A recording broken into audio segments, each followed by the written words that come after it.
Hello बच्चों, कैसे हैं आप लोग। आशा करती हूँ कि आप सभी अच्छे होंगे। बच्चों, शुरू करते हैं आज का अध्याय। स्वामी विवेकानंद। यह एक जीवनी है स्वामी विवेकानंद के बारे में। तो बच्चों, क्या आप महापुरुषों द्वारा कही गई बातों को अपने जीवन में अपनाते हैं? जरा इस बार पे विचार कीजिएगा। आज के पाठ परिचय है। प्रस्तुत जीवनी में स्वामी विवेकानंद की जीवन यात्रा से परिचय कराया गया है।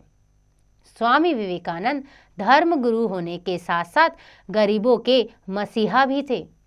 तो आइए जानते हैं जीवन स्वामी विवेकानंद का।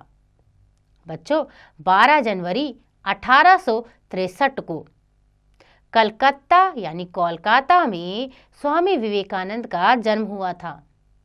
उनके बचपन का नाम नरेंद्र नाथ था। उनके पिता का नाम श्री विश्वनाथ दत्त और माता का नाम श्रीमती भुवनेश्वरी देवी था।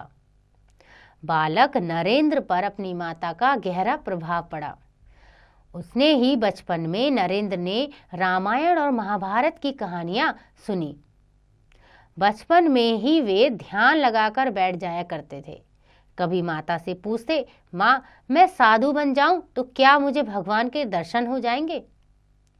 तो इस तरह से स्वामी विवेकानंद अपनी माँ के बहुत करीब थे और हमेशा रामायण और महाभारत की कहानियां उनसे सुनते थे। बालक नरेंद्र शरारत में भी किसी से कम नहीं थे, इसलिए उनकी माता उन्हें शिवाजी का भूत कहती थी। फिर भी वे अत्यंत मिलनसार और सबके प्रिय थे। नरेंद्र की बुद्धि बहुत तीव्र थी, यानी बहुत तेज थी। जो बात एक बार सुन लेते उन्हें याद हो जाती। एक बार कक्षा में पढ़ते समय वे अपने मित्रों से बात कर रहे थे।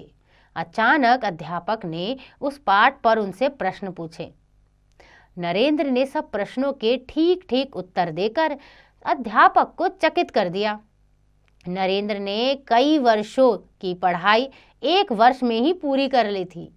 पढ़ने में वे इतने निपुण हो गए थे कि पृष्ठ की एक पंक्ति पढ़कर पूरे पृष्ठ और पाठ का अर्थ समझ लेते थे।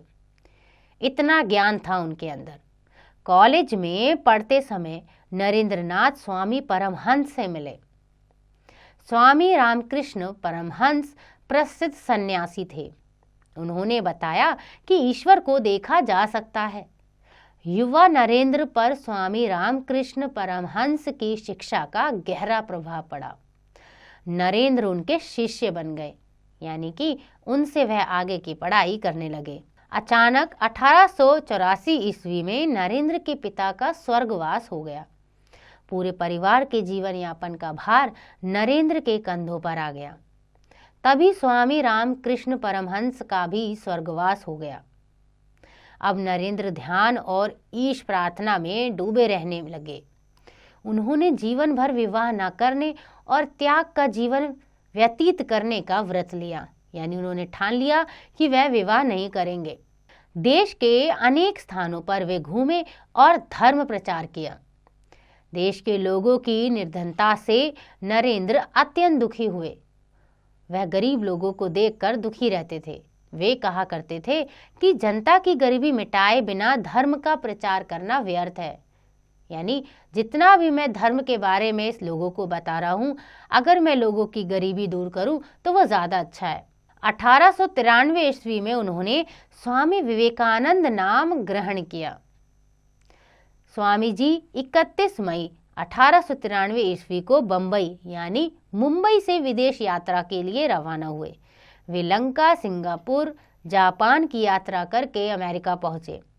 वहां शिकागो शहर में सब धर्मों के विद्वानों की एक बड़ी सभा हो रही थी।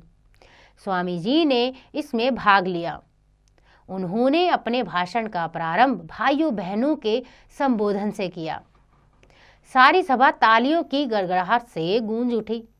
सभा पर स्वामी जी की बातों का गहरा प्रभाव पड़ा। स्वामी जी के छोटे से भाषण का सार यह था कि सब धर्म समान हैं, यानी सारे धर्म एक से हैं। सभी धर्म एक भगवान तक पहुंचने के अलग अलग रास्ते बनाते हैं। हमें सब धर्मों की अच्छाइयाँ ग्रहण कर लेनी चाहिए।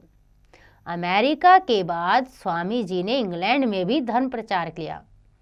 विदेशों में स्वामी जी के हजारों शिष्य हो गए। स्वदेश लौटकर स्वामी जी ने धर्म प्रचार के साथ साथ निर्धन जनता की सेवा करने का उपदेश अपने शिष्यों को दिया। 4 जुलाई 1902 में 39 वर्ष की अवस्था में स्वामी जी का स्वर्गवास हो गया, यानी कि उनकी मृत्यु हो गई। स्वामी जी वास्तव में धर्मगुरु थे। वह धर्म का प्रसार किया करते थे। वे गरीबों के मसीहा थे, यानी कि गरीबों के भगवान थे। उन्होंने कहा था, ईश्वर को खोजने कहाँ जाओगे? क्या ये सभी दरिद्र और दुर्बल लोग पीड़ित नहीं हैं? पहले इनकी पूजा क्यों नहीं करते? जब तक मेरे देश में एक कुत्ता भी भूखा है, तब तक उसके लिए भोजन जुटाना ही मेरा धर्म होगा। हमें स्वामी विवेकानंद जैसे महापुरुषों पर गर्व है। तो बच्चों, हम ईश्वर को क्यों खोजते हैं? दूसरों की मदद करना ही ईश्वर के सामने आना ही है, क्योंकि गरीबों की मदद करना ही एक हमारा धर्म है। यही एक अच्छा काम है। आशा करती हूँ कि आपको यह अध्याय समझ आ गया होगा। इसका अभ्यास आप स्वयं कीजिएगा।